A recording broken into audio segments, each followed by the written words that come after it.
We're at the home of Sterling Hager. He's about to celebrate his 100th birthday. So come and join us inside. We're going to talk a little bit about his life back in time, as well as in the present, how he spends his days, how he thinks of the past, how he puts it together and has wishes for the future. Okay. Well, I guess what I have to say today isn't much different than what many other people 100 years old have to say, is that it gets a little bit harder to creep out of bed every morning, and I think maybe I'm not going to be on time for breakfast today, and I think I'll stay in bed, but then I make an effort. I finally get one foot out, and after I've moved around for maybe 5 or 10 minutes, I'm able to become mobile again and think, I guess I can make it all right. But I talked to my daughter about this, and she said, well, hey, Dad, I have trouble getting out of bed too, and I'm not anywhere, so I guess it's not too unusual. I do have to be a little careful. If I do some muscle work of any amount, the next day, that muscle doesn't want to work. So if I'm careful, I can be comfortable and I can be mobile. And each day that I wake up and I'm still mobile is another victorious day. A victory. For me, yes, right. And I don't mind doing whatever my body will let me do. I like to be productive.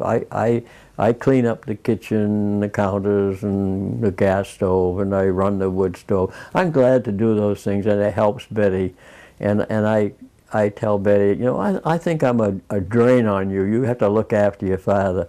Oh, she says, Dad, it's all right. She says, you earn your way. I pay some of her bills, so I feel I'm not really too big a drag on her. So in a way, she gets rent from me that way. You know. So it sounds like it works out well. Oh, yes, and she takes wonderful care of me. Not every person my age has a daughter or a son that she doesn't overdo it, but she makes sure that anything I need, I get. And that makes it, I don't have to worry about that. Mm-hmm. I don't have to coexist with a strict nurse or anything like that. Mm-hmm. Then I do download the day's news on my Kindle reader, and selective. I can just press a button and skip the things that I don't want to read and find the things I do, and it takes about 20 minutes, and I don't know why, but I like to keep in touch with what's going on, so we do that. So you're reading a Kindle each morning when you wake up? I wait until my bed is made and I've got things picked up and I've had breakfast, and then there's a little time when I'm caught up with things, and then I download around 10:30 and get the news, and then I keep an eye on my watch. You know, it isn't long before it's time for me to make lunch. And the day goes pretty fast. I'm surprised. I don't have, if I have a little time on my hands, I go over to my computer and play Free Cell, which many of you people probably play. And I enjoy that. It's a little treat in your Yeah, and I have to be careful I don't overdo it. And a matter of fact, I should go to bed at 10 o'clock, and then I get up in the morning, at least I'm a little bit fresh. But I don't. I play Free Cell till maybe midnight some nights, and then I pay the price the next morning. So there might be a little light glowing in this room late at night because you're busy up late. Oh, yes. I remember 2 years ago when we were here talking about you and your life. You were saying you fight sleep and you like to stay up late at night. Yeah, I don't know why. I do hate to go to bed. And I know the price I'm going to pay if I don't go to bed on time. And I know the price I'm going to pay if I don't take a nap. I should mention that I do watch a movie every night before I go to bed, and if I don't take a nap after dinner, I go to sleep during the movie. So you realize that you do need that that's sleep. That's not very adult thinking, but that's what happens to me. The afternoons, I'm apt to go on the computer maybe and write a letter to my daughter in North Carolina. I don't write many emails. I'm not too good with a keyboard. It does funny things. It turns to italics, and I don't know why, but we get through. And then I prepare my supper ahead of time, because when I have company to supper most every weeknight. They come at 5 and they eat fast, and if I don't have my supper ready, I'm left eating alone. So I get all ready to eat. But my daughter prepares meals too. I don't have to get every meal. She feeds me some of the time. And weekends, my son cooks up a feast, so I get a variety of food. Just not a problem. And you do some of your own cooking as well? I don't know. I might cook a stew up some prunes or something, but this is the first year I have not done some cooking in myself. You mentioned that you're noticing your body changing a little bit now since last time I saw you, and you were open talking about how you're accepting and adapting. Yes. Being kind to yourself. Do you have any advice to others who, all of us, go through the same thing at some point? Well, it's hard to say. I don't think my advice will be nearly as good as your local doctor and other health people. It's hard to say. I can't think of any bad habits that people seem to have that aren't already pointed out by the medical world on that. But how do you come to accepting this new place of your body a little?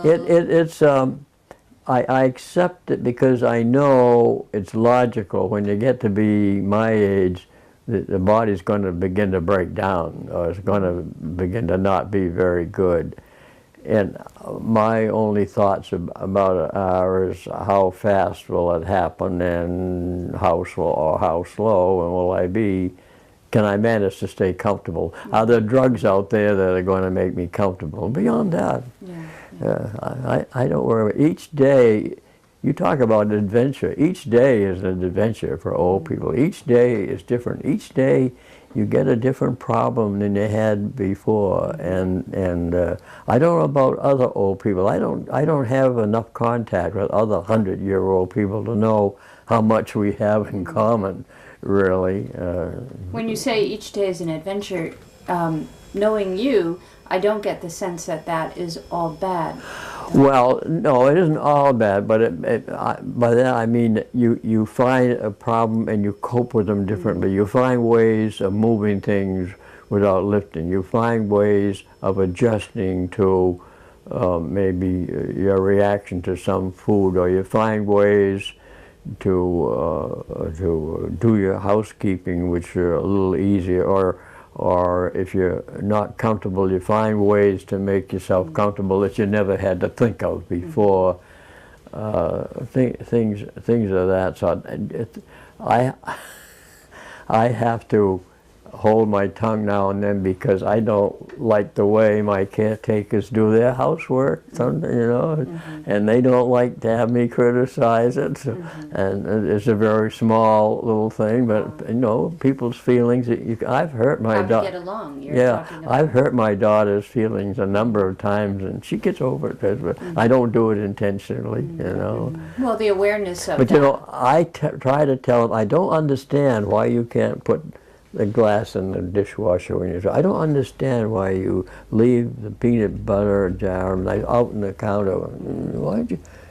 I said, I don't care what you do. I just don't understand why. What's the thing? And I don't get that message across very well. They shut me up after a while. They, stop finding fault. I know you think and care very much about why people do things. Of the practices that are different today maybe than back in time, where people were less apt to leave dishes out, and maybe had set aside more time for things like housework. I know in my house we had Friday as cleaning day, as opposed to now we clean before the company or something. Yeah. That's very different. That's right. And I know you said you care very much about things like the value of work ethic. And I know when I had an egg route when I was a kid, and I had one customer whose house was always looking so nice. So one day, I said, how do you keep your house like this? She said, it's easy. When I get through with something, I put it away. And I never forgot that. That's the way to keep your house. When you're through with it, you put it away. Everything has a place and you put it back. But not many people live like that. I find out that it's kind of different. Yeah, not many people can control their lives that way. But I expected everybody could. But I remember that. You also were speaking about the phrase involving keeping shop. How that's kind of different in this generation, tending shop. Right. Oh, about minding the store? Minding the store, right. Yeah. And how that's different also these days. Well, of course, values. when I was a kid, we didn't have any store in our town. We had to go to the next town, and they had a general store. And most people know what a general store is, and some people haven't seen it. But in that store was clothing, food, tools, anything that the farmers needed that wore out was there. And that person knew what was going on. He tended to the store, he tended to his business, he knew what his customers wanted. And nowadays, I wonder so many times when the business goes belly up, when things go wrong, when we lose our money and our investment, that thought comes back to me, who's minding the store? It's very puzzling to me to think that nobody all of a sudden is minding the store. How can that happen? But it is happening. It happens in one little store. It happens in our country and our world right now, right? In terms of yes, not just this country. I mean, I could say, well, our country is poorly run, but whatever habits or whatever greed is causing it, it's universal.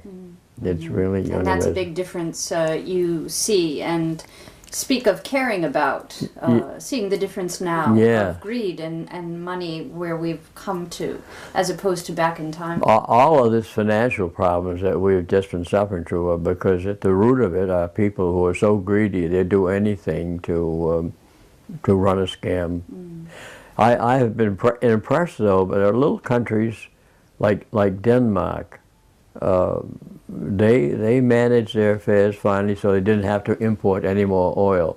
But of course, they're a small country. They probably could get to work together better. But there's a country that was working together, and they accomplished that. Brazil did the same thing. Brazil didn't have any of the oil. They raised a lot of corn. They made alcohol, and they ran all their cars on alcohol for a while and didn't import any oil. I think that's a great accomplishment.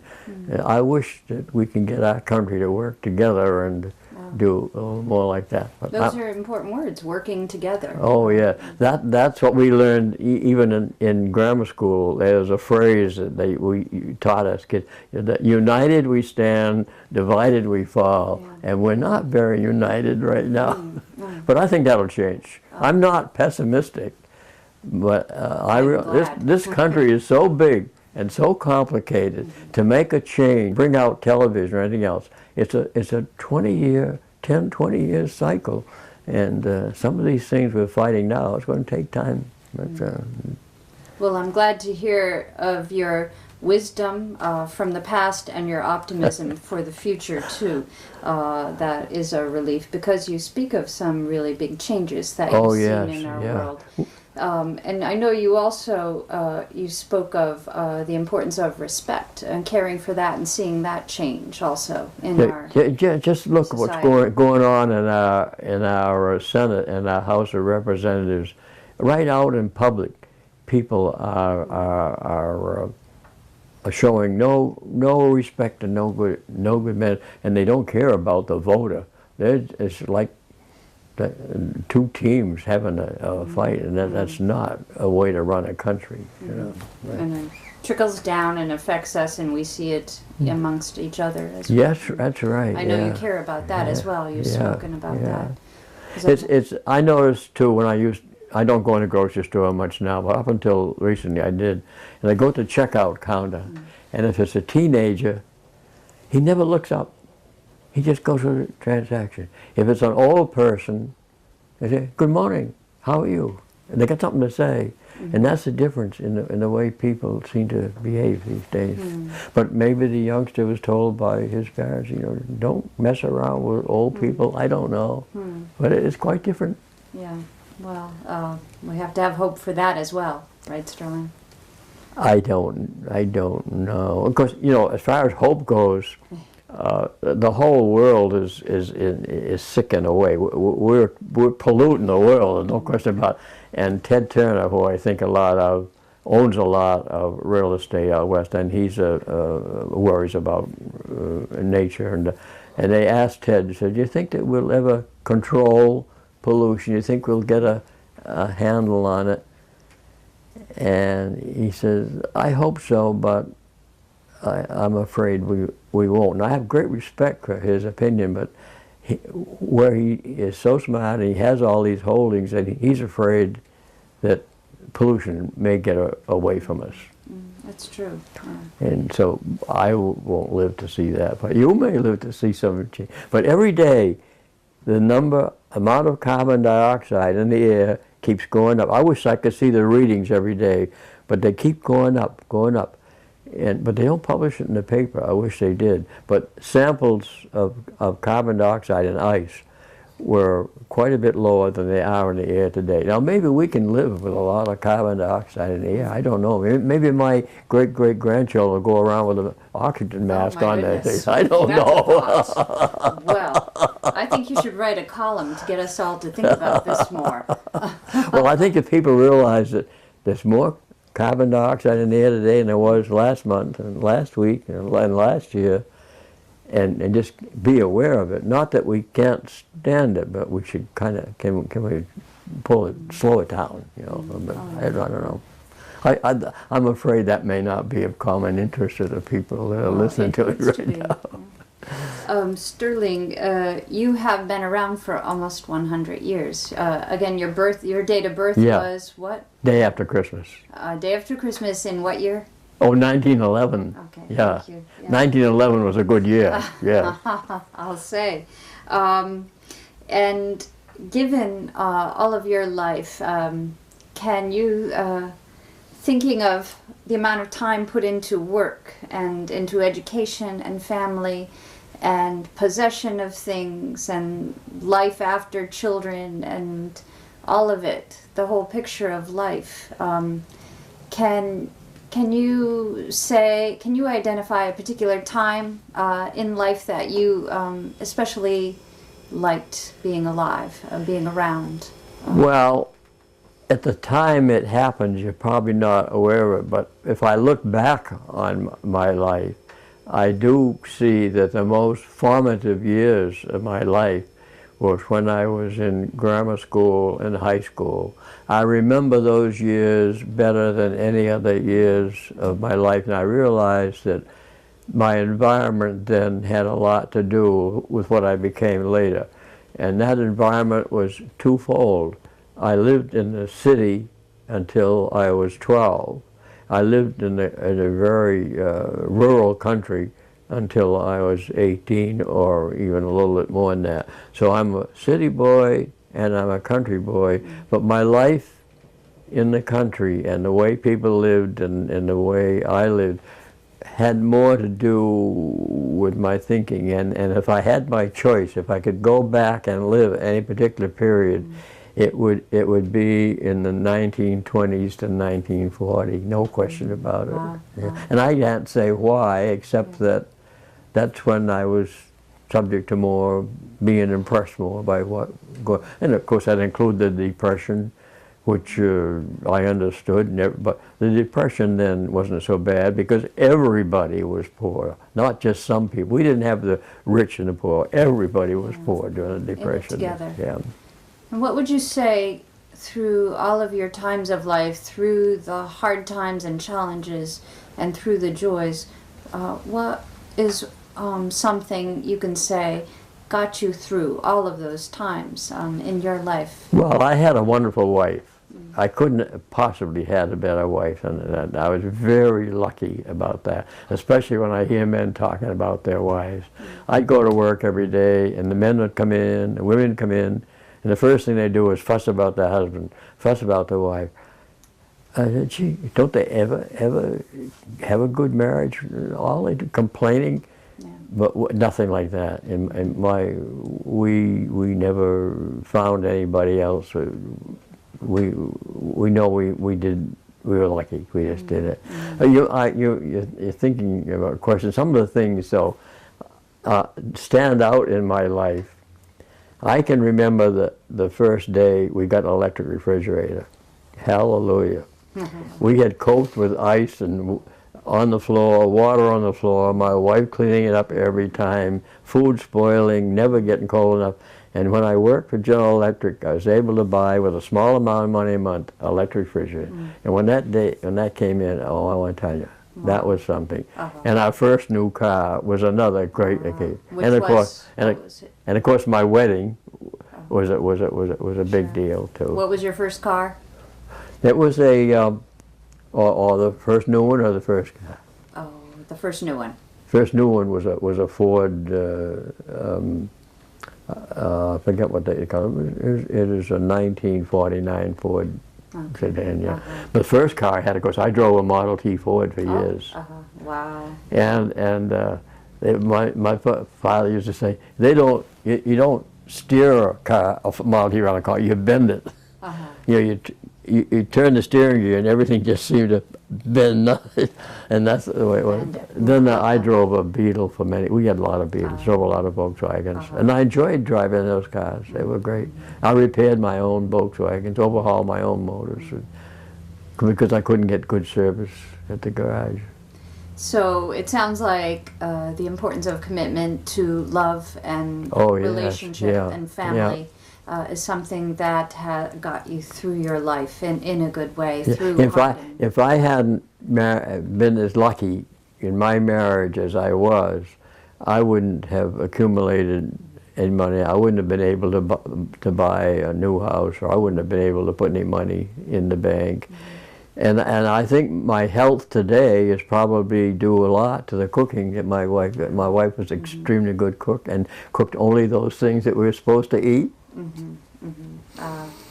So love and cooking. Oh yes, yes, good cooking. That's right. And you had made mention of music, the importance of music in your life through the years, getting you through in a different way. Also, that it continues to be there. Yeah, it does more. I can put my music on and I can relax, and be as happy as possible from the music. Nothing else, books or people or anything have the same effect that music has on me. My mind just takes off and I put on music that I like, and I've got a lot of it. What would you say is your favorite song? Oh no, that's not a fair question. That's not a fair question. All right, one of your 5 favorite songs that comes to mind. I do have some favorite ones too, but or a band, favorite singer. Yeah, well, all the performers about equal. I was going to ask you sing a few bars. What? I was going to ask you to sing a few bars. Oh, well, I could, but I don't have much of it. I was trying to think what I had on this morning. Well, I know you said that. Music. I may come. No, I can't. I do have some favorites on. I can't name one into a group of them. Yeah. And well, as I made all these recordings, I kept out anything I didn't like.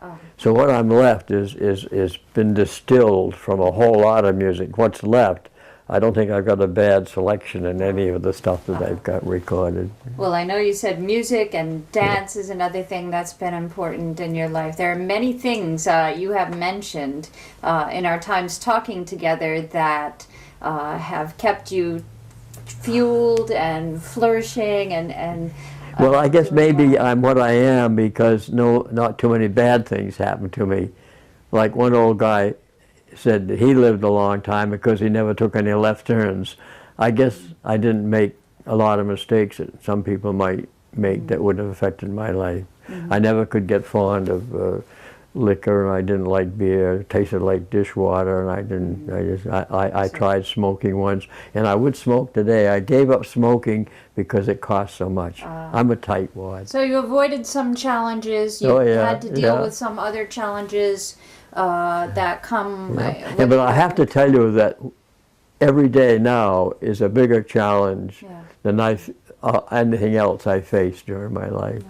Well, I think it's wonderful to be here talking with you. And the last question, you know, where you're at in your life right now, all you've lived through all these years, what would you say this life is all about? What is it looking like to you now?